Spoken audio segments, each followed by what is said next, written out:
Hello and welcome back to Archaeoscoop. I am joined by the wonderful Michelle Franklin. Hello, Michelle. Episode 3. Episode 3, yes.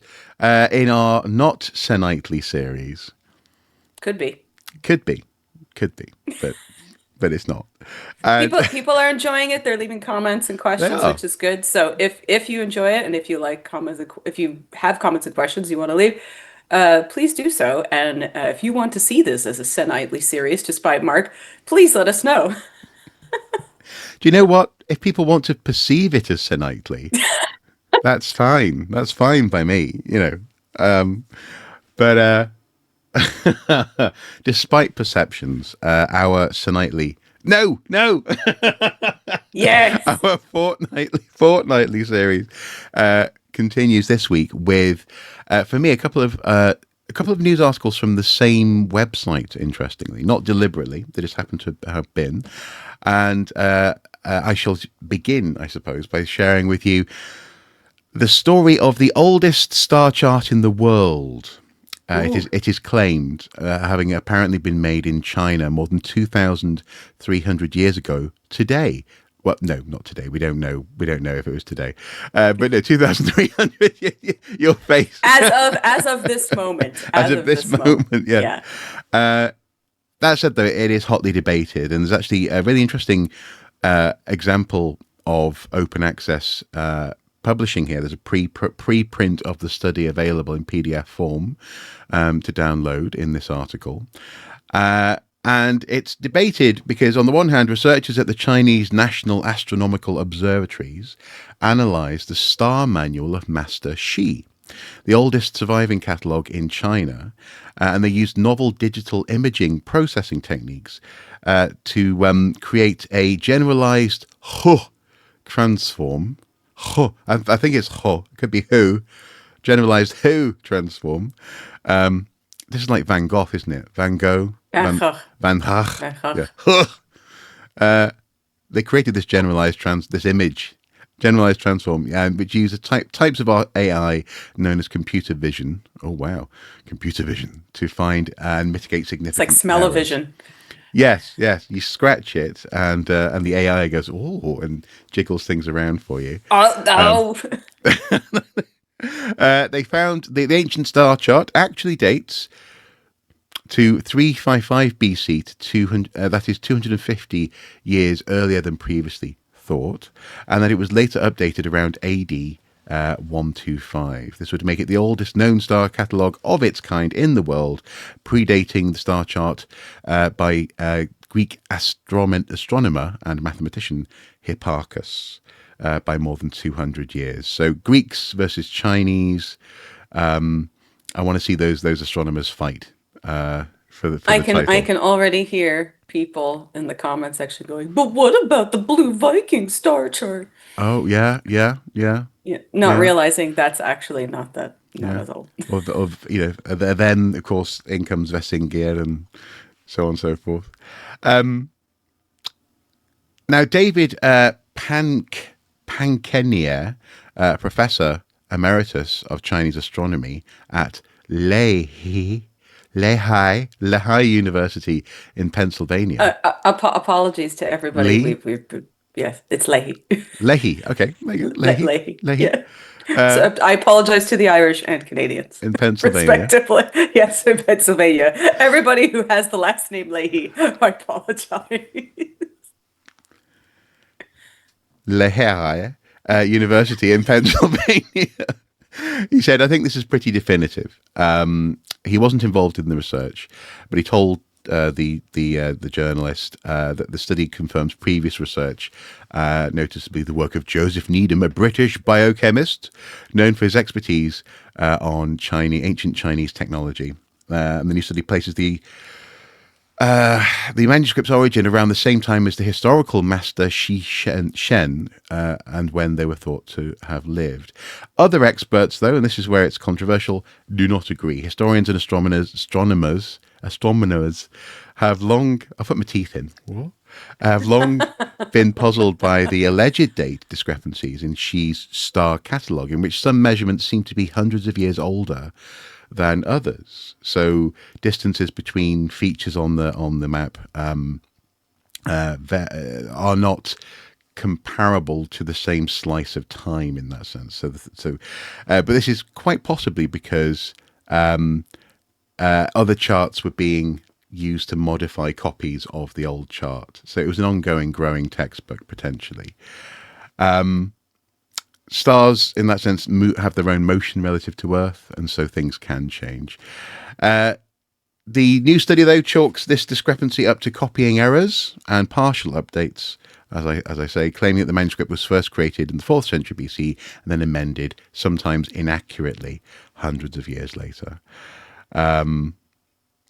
Interesting. However, some experts not involved with the study suggest that discrepancies exist because the original instrument used to create the manual was off by a factor of 1 degree. Oh, that's actually a lot. I thought you were Yeah. going to be like point No, 5. 1 degree can be a Okay. lot. Yeah, I suppose. Yeah, you can see when a building is leaning by 1 degree, can't you? So yeah, Yes. it is Yeah. significant. Yeah, applying this interpretation brings two seemingly conflicting sets of dates back into harmony and places the manuscript's origin at around 103 BC. Or BCE. The Daniel Morgan, a historian who specializes in early Chinese astronomy, mathematics, and metrology at France's Center for Research on East Asian Civilizations, told Live Science. This reasoning also helps to explain why the catalogue uses a spherical coordinate system, which the Chinese astronomers adopted after inventing the armillary sphere, a device consisted of interlocking rings representing things like constellations, paths, and also latitude and longitude lines in the 1st century BCE.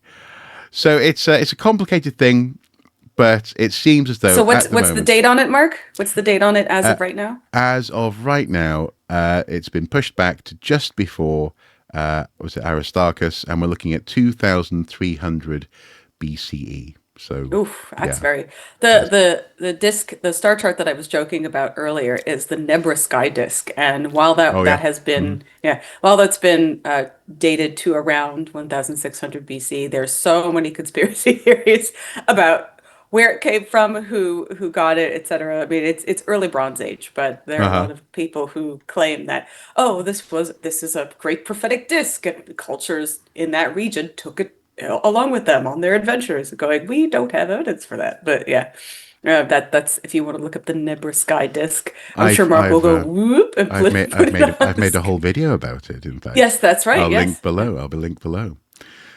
So what's your first story of the week? Penis. My first, I said it perfectly like that because Mark was about to take a drink. Yeah.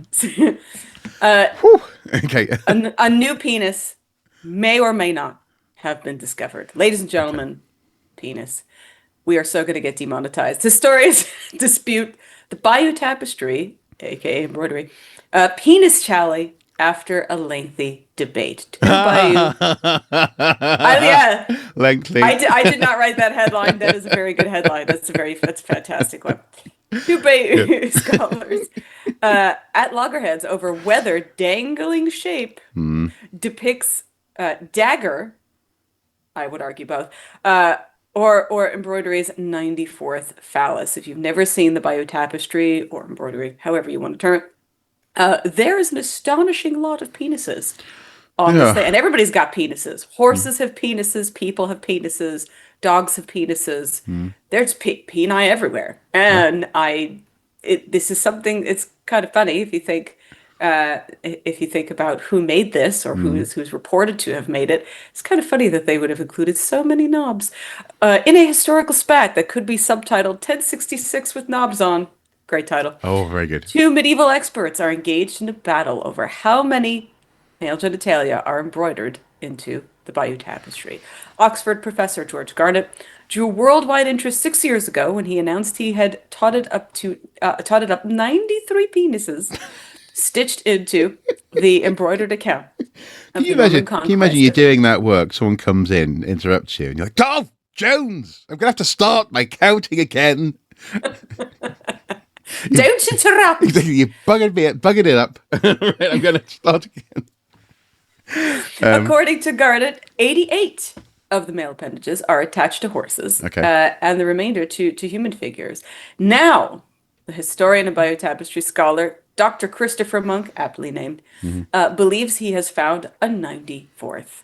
A running man, depicted in the tapestry's border, has something dangling beneath his tunic. Garnett says it's the scabbard of a sword or a dagger. Monk insists it's a penis. Penis! I am in no doubt that the appendage is a depiction of male genitalia. So are you The saying mis- are you saying for him there was a moment when the peni dropped? so, It works on two levels. It works on two levels. Zero. The Miss Penis, shall we say. The detail is surprisingly anatomically fulsome, Okay. said Monk. The Bayeux Museum in Normandy, home to the 90-meter-long embroidery, says the story it tells is an epic poem and a moralistic work, meaning doesn't matter if there's penises or not. But if you actually look at the ones that they're talking about, the one that is the missing penis, I I honestly do think that it's a scabbard behind him because all the other penises, Yeah. penum, are embroidered in a very specific way. And this one, so it's two running men, Yeah. and the one on the right has a very long protruding Yeah. object. Yeah. But why he should have a scabbard behind him and not the man next to him when they're both carrying, looks like bludgeoning weapons or very blunt swords, I can't tell you. I don't know. You'll have to ask a penile specialist with regard to this. The historians whose academic skirmish takes place on History Extra podcast both insist that beyond the smutty jokes and sexual innuendo, their work is far from silly. I think it's very silly, It's sir, very but I love silly. it. I love it, though. I love this crap. Garnett said it was about understanding medieval minds. I mean, it honestly does not look penile shaped, to be quite honest with you. And this one, like I said, is embroidered in black with So a like bronze tip. Har har. So it really does not look like a penis, and it's like almost on the floor, unless they have met. hey, I mean, you know, I do not take it away from anybody. If you are a personage that has a penis that is, according to this, if we're talking about scale, about 6 feet long, hats off to you. Please have a wonderful career in pornography. I think that would be great for you. or a career as someone who can stand upright in any wind. You know, you can just sort of lean into the floor. If you are that person who can have an erection downward, Yeah. hats off to you. Yeah. The whole point of studying history is to understand how people thought in the past, he said. And medieval people were not crude. Yes, they were. They were absolutely crude. Unsophisticated, dim-witted individuals. That is true. They were not dim-witted. Quite the opposite. But there was a lot of very silly humor. Chaucer would take words with you. He believes the unknown designer of the epic embroidery was highly educated and used literary allusion to subvert the standard story of the Norman conquest. For those who don't know, one legend is that nuns made it, and many people seem to think that that is so. But others believe that no, it was someone else. He said, "What I've shown is that this is a serious, learned attempt to comment on the conquest, albeit in code." So what he means to say is that if this peasant, for some reason, was giving an enormous member that is black and copper tipped, he might have been trying to say something, but I think it's a scabbard of some kind. It really looks. Yeah. It's not the same shape as the other penum. Yeah. I guess it's for for all of us to decide how many penises are on the Bayeux Tapestry. I'm in for 93. Yeah. I'm in for 93. It might take a long time to count them all, but What's your next story, Marc? we'll get there. You had completely ignored me there. Completely. Oh, I heard you. I assure you, I heard you. Well, my second story is interesting news that humans reached South America by 14,500 years ago. Genomes from 139 indigenous groups reveal this in a large-scale study that has examined 1,537 genomes from 139 different groups. So it's quite a large study. And it sets the context in this article, saying that during the last ice age, humans crossing from Asia along the Bering Land Bridge, underwent three major population splits as they travelled through the Americas. This genetic analysis reveals that this journey, which the team identified as the longest human migration out of Africa, and given that people went out of Africa through Asia, Polynesia, into Australia, it's all of these journeys are quite long. This seemingly is the longest. Led to a group that settled in Patagonia around 14,500 years ago. The study was published mid-May in the journal Science, and an international team of scientists identified the genetic characteristics of these earliest of Americans, who obviously don't just live in North America. Many indigenous populations are small and genetically unique, the study co-author Hee Lim Kim suggested, a population genomics professor at Nanyang Technological University in Singapore. He told Live Science by email, one of the main findings of our study is that their extreme low genetic diversity. And this is because of these splits, essentially a series of bottlenecks, which was reducing the genetic pool from which people were able to draw, find partners, and so on and so forth, and have a wide or deep gene pool in their particular group. The first population split occurred between 26,800 and 19,300 years ago, which we should really just take a moment there, because archaeologists and ancient historians throw out these dates. This house was occupied between, for 800 years. I mean, so in this instance, we're talking about the better part of 6,000 or 7,000 years. It's a huge amount of time for this population split to occur, and probably in lots of little bits. But it was during the coldest period of the last ice age, so it was the last glacial maximum.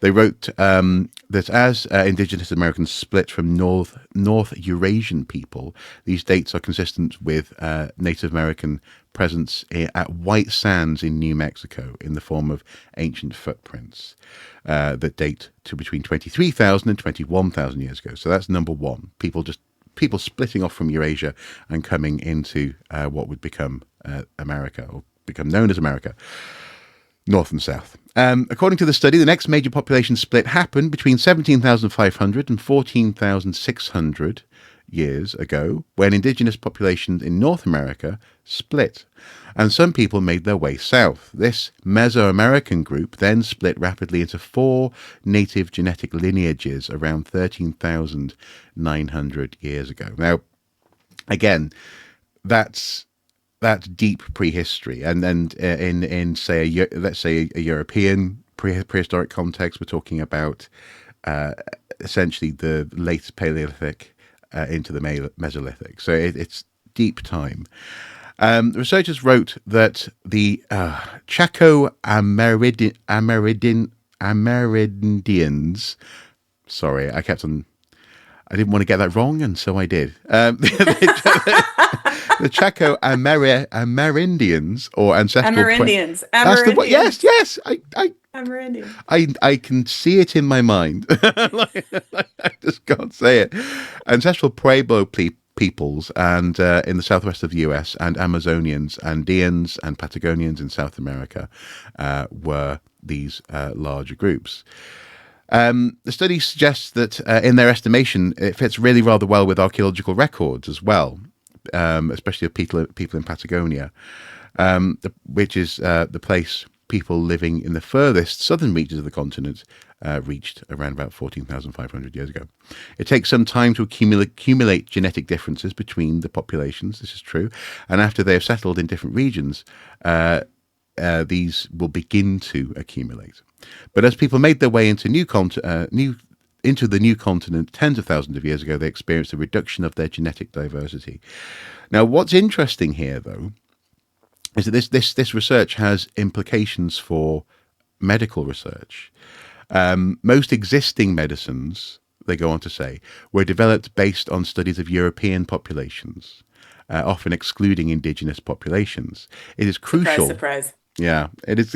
Yeah, it's crucial to provide tailored healthcare and disease prevention strategies that consider specific genetic profiles of, in this instance, peoples who have been who have been separated for long enough to accumulate those genetic variations and differences Mm. for it to be medically significant. Now, the reason why this is important, though, the reason why I'm going around the houses with my words, is that they are still obviously, though, no matter how separated, incredibly similar to everyone else on the planet. What's really interesting about this actually is just how slow processes of speciation occurs. So there will, in fact, I know there are people in this part of the world who will say, there you go, aha, separate origins of different types of people. No, not at all. The very fact that Well, you, I do agree with this in one respect, in that the two men who cut down the sycamore in the sycamore gap, I am definitely not the same species as they are. They are definitely a subspecies called uh, Ignoramus A. yes, an ignoramus B. No, and it's one of those fascinating things about the curious nature of humanity is that we are on the big scale incredibly inbred, and this is one of the reasons why we become so ill actually quite easily, and so these genetic studies don't describe a population which is particularly or especially poorly. They are simply especially vulnerable in a different way. You So know, you see what Mark says? Kids, don't breed. don't well, That's don't inbreed. Well, no, but then again, yeah, crikey, how are you going to avoid it? Yeah, but then again, this is the thing as well. So just very briefly, I'm not saying I want to marry my cousin or anything, but why are we saying but? There's no but there. There's no but. You don't even have a cousin to marry. No, I don't. No. But it's interesting how there are these bottlenecks that definitely occur. So one of them is the bottleneck that is out of Africa, the population that went on to populate much of the rest of the planet through prehistory. That initial movement of people was probably as little as 25, maybe even 15,000 people, and so clearly early populations would have been vulnerable to to issues that we see today with close kin marriage and close kin interbreeding. So yeah, people, it gets messy. Yeah, and also then when you fold into it as well, the evolutionary anthropological observation that we are attracted to people who have similar facial features to ourselves, it gets even more messy. Yeah, exactly. Oh Yeah, no. yeah. Oh, No, I I know. I feel awful now. But I mean, I sort of which there was a film recently starring, I say recently, in the past decade, starring George Clooney and someone else. That narrows it down for you. And but in it, the situation is that you have this group of people who've been sent off Earth, who are going to repopulate the moon or something, and the rocket contains a total of, I think, 6 people.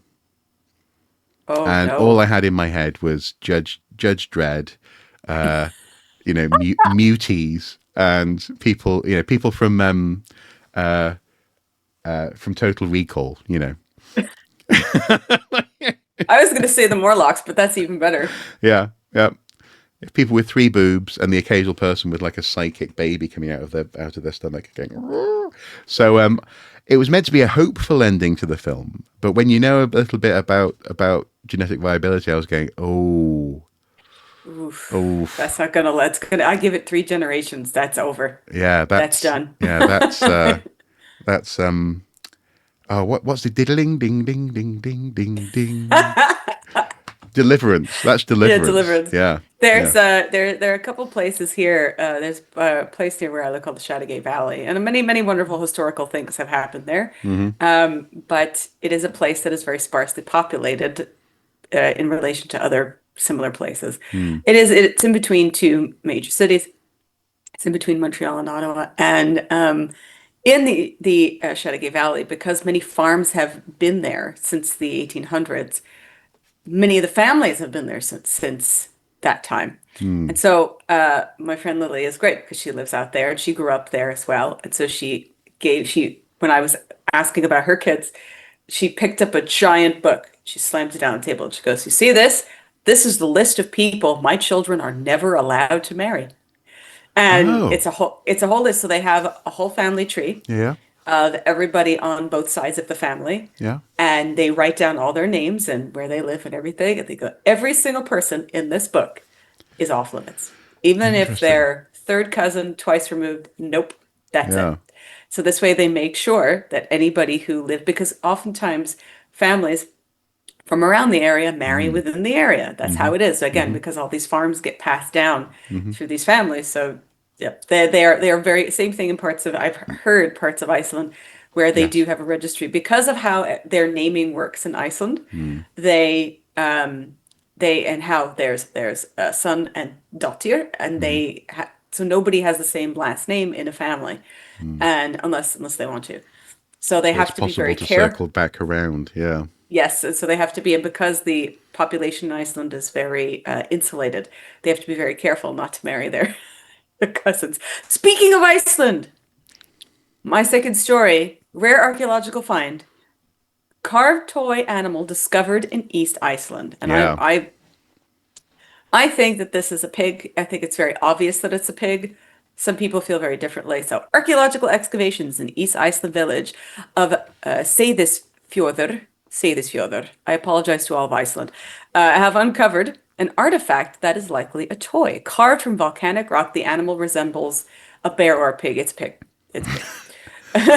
In a statement by a local paper in Osterfreit, again, apologies that I have butchered your town Hey, name. hey, I scarcely apologize to Pennsylvania. So, You don't need to apologize to them. yeah. Director of the Seyðisfjörður excavation said, "We are examining the object more closely, but we still interpret it as a toy. It does indeed Mm-hmm. seem like a Mm-hmm. toy to me. But there are obvious opinions on what kind of animal it is." She continued saying that the item closely resembles a bear or a boar. I do think it looks like a boar. Though other theories have been proposed, making it an Icelandic dog. I think the legs are way too short for it to be an Icelandic dog. I'm sure Mark will put it up on the screen for everybody who's Yes. watching. And Mm-hmm. everybody in the comments, you sound off and you think what it is. But for my money, it is very obviously a boar or a pig. And she says, when you hold the object, however, it doesn't seem like a dog, and I agree. The ears are out, so they're not Mm-hmm. frontward, and they're Mm-hmm. not up. They're very much out. Mm-hmm. The snout is very long, and it does have a snout. And the legs are very, very short, and there's no tail. So for my money, it's very obviously a boar or a pig or something like that. The object is 5 centimeters long and Mm. 2.7 centimeters wide, made of volcanic tuff, and is very well preserved. Uh, Renheider, apologies, noted that it's rare for toys to be found at excavation sites, especially ones in such good condition. Is that true, Mark? Is it very rare to find toys at excavation sites? Well, it is. It's also rare. It can be rare, I think, for a couple of reasons. First of all, if it is a child's toy, it's unlikely to be made to last necessarily. So it's going to be made out of something organic, wood, most notably. And I think this one is wood, isn't it? I think. No, it's volcanic tuff. Oh, is it? Oh, sorry. It's a soft volcanic rock. Sorry. It from the image initially when I saw it, it looked like wood. Okay, It does indeed look like wood. yeah. Yes, it does, but it's Okay. not. It's rock. Yeah, as you said, yes. I was listening. But often they don't. They simply, yeah, they don't survive. But also as well, the other thing is actually identifying what is a toy, because Yeah. in that sense, there was a wonderful toy museum when I was a kid in Chester, also known as the centre of the universe if you're from North Wales, and the nearest large city, large town, small city, Yeah. and. When you go there, when you go into the museum, when you went into the museum, I don't think it's open anymore. They made it very clear that initial toys in like the 18th and 19th centuries were very much for grown-ups. They're for adults. They were intricate tin, clockwork novelties for grown-ups to play with and to entertain and have curios for conversation starters. Your So party piece, yeah. yeah, exactly, yeah. And so actually play things. I'm thinking of there's a ceramic, I think, isn't there, from somewhere in Meso or South America. I can't quite remember exactly where it's from. The bear? No. It's a I think it's a warrior who has a helmet, a removable helmet on, and it's almost like an action figure, and that sort of thing could be for a child by our sensibilities, but could also just as easily be for a grown up to play with as well. Or even just to have, just something Yeah, to have.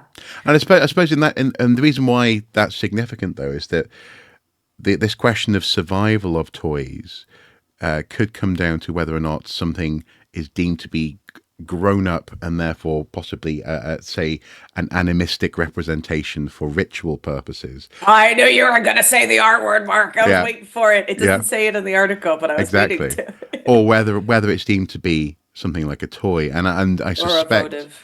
Yeah. yeah, a votive offering, yeah, exactly, yeah, and I suspect it will come down obviously to interpretation and presumably to the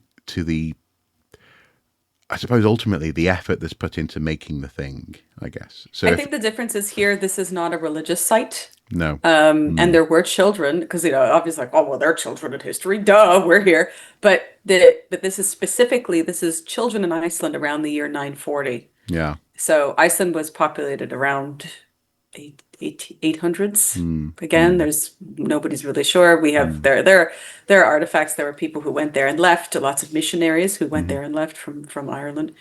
But that's why this is such a curious thing because this is really, really part of Iceland's early history mm, mm, and would show that there are kids there. It goes on to mm. say recent significant finds include a bead featuring the colors of the Icelandic flag, generating widespread interest. A Ho nationalism. The bead, along with other discoveries like game pieces and pearls, was found near the farmstead of Bjolfur, an early Icelandic settlement. So, Okay, yeah. interesting. And what's interesting as well about Iceland is that they do, because of those naming records, they have a slightly higher chance of being able to connect these things to specific farmsteads or Yes. specific or, Yeah. or at the very least specific groups of farmsteads in a way that, for example, here in the north of England, you might find a grouping of farmsteads. So there's a place called Tursdale in County Durham, obviously a Viking name, Tursdale, and it's not clear precisely where the settlement focus was. Mhm. And so when shadows appear in fields, if things are found, you can't. It's much more abstract, I guess you could say. Whereas actually, one of the great things about these naming records going on for so long is that you have a little bit closer. The jumping off point is a little bit closer to the period in question, which is really really interesting. I think, yeah. But we have this week a Uh huh. bonus story Oh. because there was a crazy discovery Uh huh. made just yesterday, Okay. or at least this is when it's dated to. Uh huh. It might have been Poseidon's Trident tip Oh. emerges from Turkey or Turkey Mm-hmm. in Lake Iznik, and you got to see this thing Mm-hmm. because it is very, very cool. Mm-hmm. It does look like a gardening fork, I do admit. I'm just Yep. putting it out there, but it is believed to be the tip of Poseidon's trident, and a fisherman found it while he was fishing in a lake. The spearhead, caught in a fishing net, has been handed over to the local museum authorities for further examination, and experts suggest that the artifact might actually date back to the Roman period, Okay. which is why Okay. it's pretty cool. I mean, you look at it and you think, oh, it's a gardening spade. Like It's a pokey it thing. doesn't. Yeah. Yeah. But no, it seems like it is indeed dating back to the Roman era, and And I think it's pretty interesting. yeah, and I suppose obviously that's one to keep an eye on. In so much as I imagine the analysis will reveal more more information that we could usefully speculate with. But I wonder whether it could be a lost fishing tool for skewering or for Yeah, there's no. that kind of thing. I will be very clear and state that even though this might date back to the Roman period, there is no evidence at present that this is a votive or a Hmm. something that belonged to a temple of Poseidon Or a statue, yeah. or a statue or some No, or that maybe or that somebody said that this is the thing I made for Poseidon and threw it no, as again as a votive into the water. hmm. We do not know that. No. It is currently being dated, and that's all we know. But it's very cool looking. No, but that's why I went with tool first, you see, because I see we don't just say, is it ritual? It's ritual. Ritual. Is it ritual? Bottle of water. Bottle of water, yeah. It's ritual. Ritual. Ritual. Burn the ritual. No, but in that sense, yeah, it could be a lot of things, and one of a little bit like childhood and children and toys. One thing that it also could be, it could just be something that someone has randomly made and randomly lost. It might not be a standardized Exactly. artifact Yeah. that we can actually tie down in that sense. So fascinating. People lose things without purposely throwing them in things. People Mm, do lose them. mm, And it is okay to lose things, and they're not to be a god in the way. yeah, yeah. ADHD. ADHD.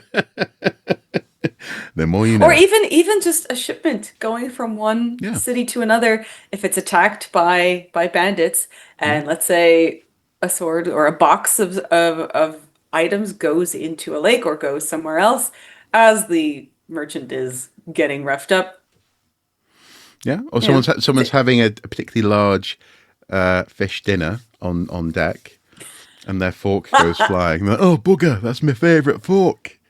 Oh, that was my fish eating fork. yes, exactly. You see, it's that big though. Yeah, It's well, this big. yeah, yeah.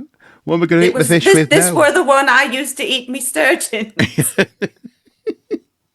And then I suppose also as well, that's also the context in which things like the Antikythera mechanism were found as Yes. well. So accidental losses, shipwrecks, so on and But so we know forth. what that was for. Indiana Yeah, Jones. time travel, and he didn't factor in tectonic plate movements. Oh gosh. Unbelievable. It's Unbelievable. okay. I just pretend the last two movies just didn't happen. That's all. Do you know what? We should talk about that in a future episode because I'm happy to make a defense of them. You really want to make a defense of the alien one? Yeah, Really? yeah. A crystal skull? Okay, Mark, let's hear it. No, you open the box. You're gonna shut it. I want to hear this defense of Crystal Skull. Right. Forget about Dial of Destiny. I want to hear the defense of Crystal Skull right now. A little longer than a few minutes later. And there you have it, folks. That is Archaeoscoop for this week. Michelle and I might have just gone off on a 40-minute tangent about Indiana Jones, but that will be And the published. Mummy and Tomb Raider. Yeah, So if you want to hear that, please follow yeah, Mark and on Patreon. yes, yeah, and yes, and you'll be treated to that conversation at some point. But if you have any news stories that you would like us to take a look at, if there's anything that has tickled your fancy in this episode, please do comment below. Let us know. And I suppose as well, if there's any particular parts of the world as well, because in that sense, we've got this map on screen for Archaeoscoop, and I'm really interested in trying to go around the world as much as possible. So if there's something from your part of the world or another part of the world that you're aware of, that might be of interest, do let us know as well, and we'll take a look. As ever, until next time, do take care. Thank you for your time, Michelle. Bye bye. Always around to debate what should or should not be canon in Indiana Jones.